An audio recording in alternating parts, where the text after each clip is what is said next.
Hi, I'm going to talk about anxiety, what it is, its differences and similarities to stress. And you will also learn about being aware when anxiety is getting the better of you and when it stays around too long and too frequently, and what tools you can use to support and help you prevent moments of overwhelm so that you can detach from anxiety.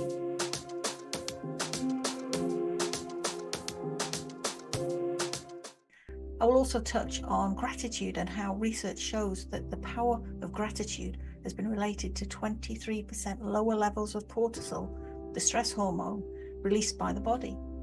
So what is stress? Stress is something that we all experience in our lives, and some people more than others. Some people can cope with higher stress levels than others, and some people thrive on a bit of stress because they feel it motivates them to a certain level because it's a response to an immediate challenge or threat. And this could be anything from being called to do a short notice presentation and perhaps doing it in front of a group of people, or it could be related to workload overwhelm. But once the challenge or the threat has passed, for example, the presentation completed and the workload successfully balanced, then we can feel relieved and the stress dissolves.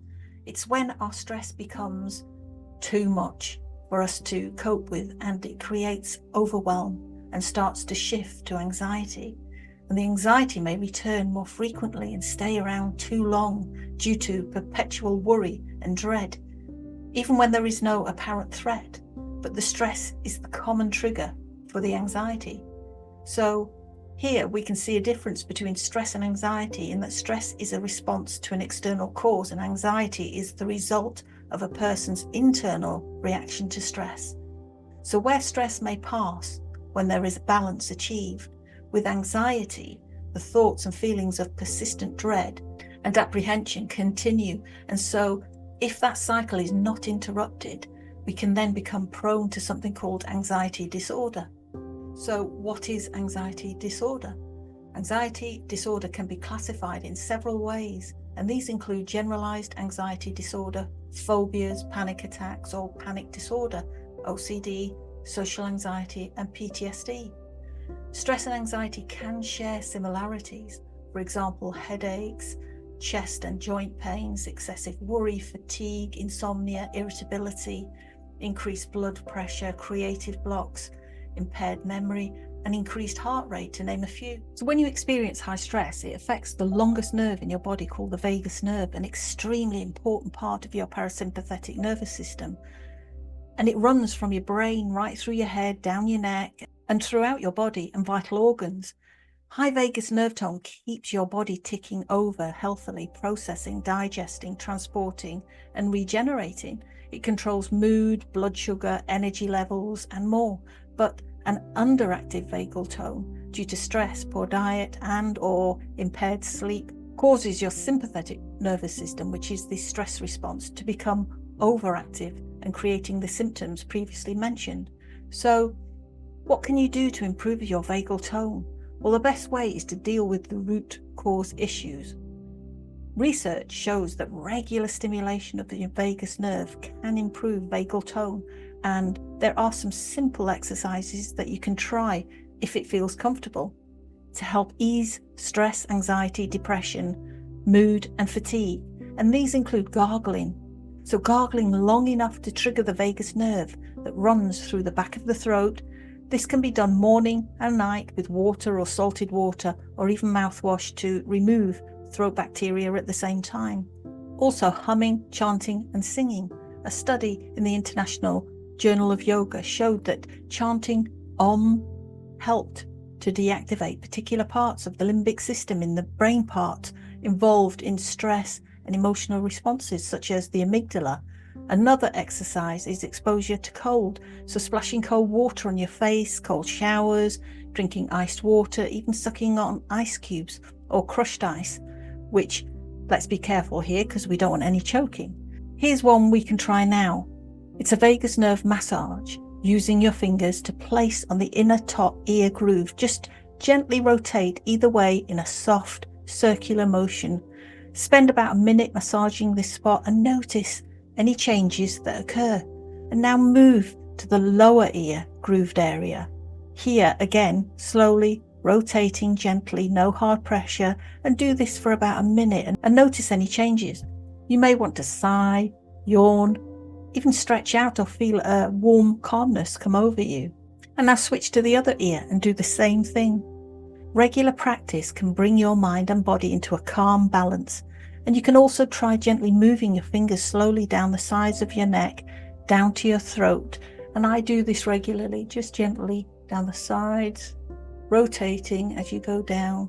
I do this regularly because to me it really does feel soothing and comfortable, and I feel the more I do it, it becomes my familiar and I don't attach to stress or anxiety.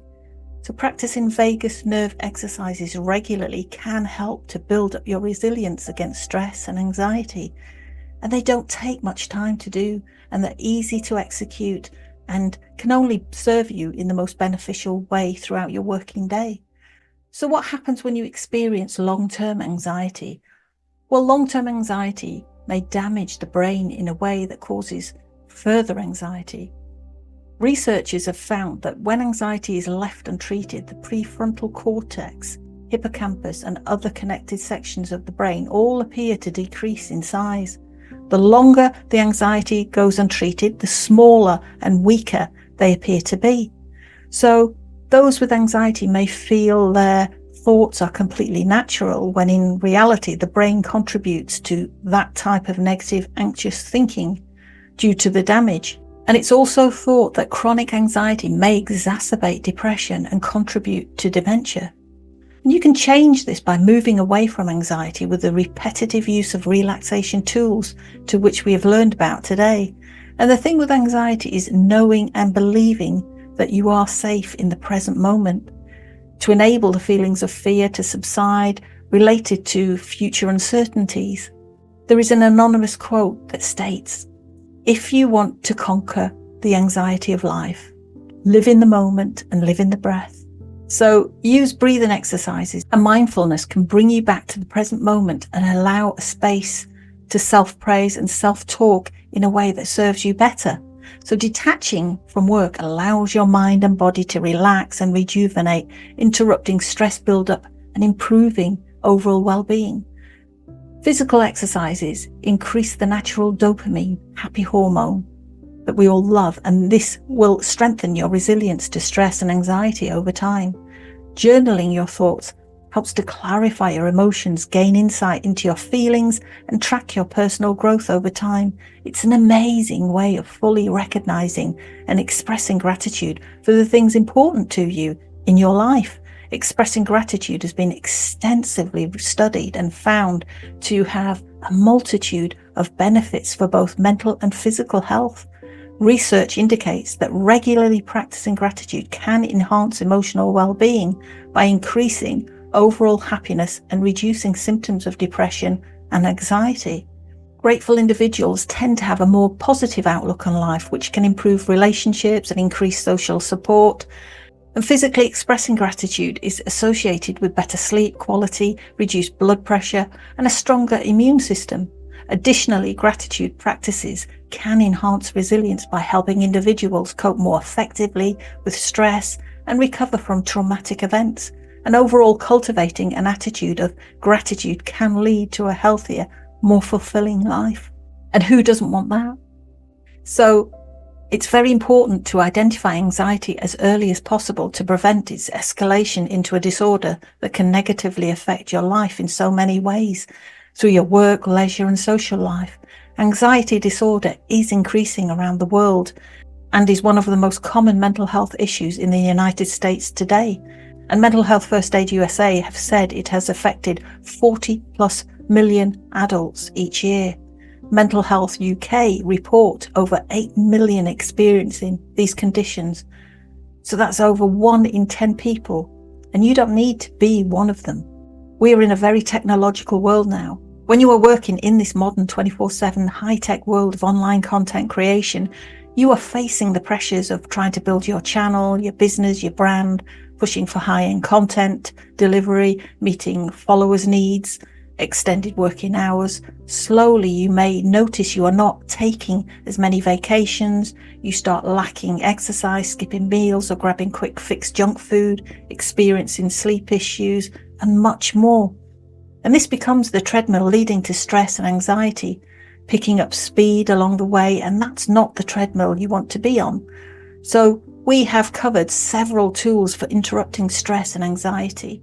It's extremely important that these are embraced into your working schedule because they do work and they will aid in removing anxiety and the risk of burnout so that you can grow and expand and thrive as a healthy creator with longevity.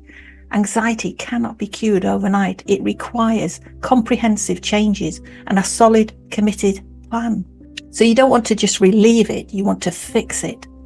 And there's a great quote from Wayne Dyer that I would like to finish with, and that is, you cannot always control what goes on outside, but you can always control what goes on inside.